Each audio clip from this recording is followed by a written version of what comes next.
Bonjour, je fais cette vidéo pour vous expliquer comment on se sert d'un iridoscope. Donc moi j'ai le Dinolight qui coûte autour de 600 €. Les caractéristiques de base, si vous voulez vous en procurer un, ça va être une qualité d'image de 1,3 million de pixels. Il faut qu'il grossisse 20 fois. L'idéal c'est d'avoir des diodes jaunes avec qui vont permettre une meilleure qualité d'image lorsque vous allez prendre des yeux très foncés en photo. Vous pouvez trouver des appareils à partir de 150 € sur internet et qui font très bien l'affaire. Donc là vous avez les caractéristiques, vous n'avez plus qu'à aller faire vos recherches. Ça se trouve d'occasion aussi. Moi je trouve très intéressant d'utiliser des photos plutôt que la loupe et la lampe. Parce que la loupe et la lampe finalement ça va être très rapide, donc il faut avoir un œil très aiguisé et surtout on va pas faire participer la personne. Vous allez faire votre bilan dans votre coin, vous pouvez lui dire certaines choses, mais le client ne se trouvera pas autant impliqué si vous voulez. Donc moi j'utilise l'ordinateur avec des photos. Je tourne mon ordinateur pour que la personne puisse voir et que je lui explique en même temps. J'utilise moi un transparent avec la cartographie de l'iris que vous allez pouvoir vous procurer dans les outils dans cette formation.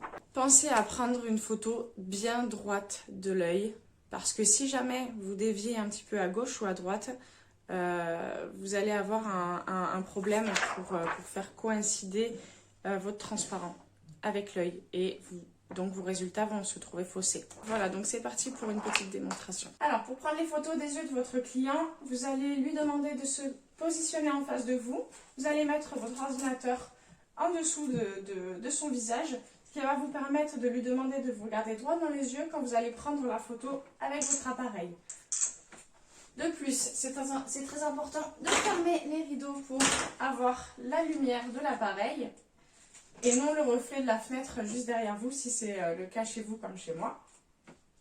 Donc vous allez me regarder droit dans les yeux, même si je ne vous regarde pas, c'est le temps de faire la mise au point. Donc là vous allez faire la mise au point, vous allez prendre plusieurs photos jusqu'à ce que vous ayez une photo bien nette. Vous allez faire le deuxième œil et c'est terminé.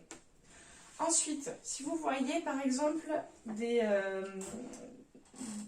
signes qui demandent de vérifier s'il y a un effet de relief, vous allez prendre votre loupe, votre lampe.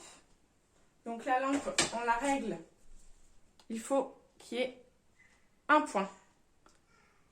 Voilà, donc avec la Maglite, voilà, un point. Vous allez éclairer l'œil par le côté jusqu'à ce que vous ayez le relief qui apparaisse. Et vous allez faire la même chose de ce côté-là. Voilà pour cette petite démonstration.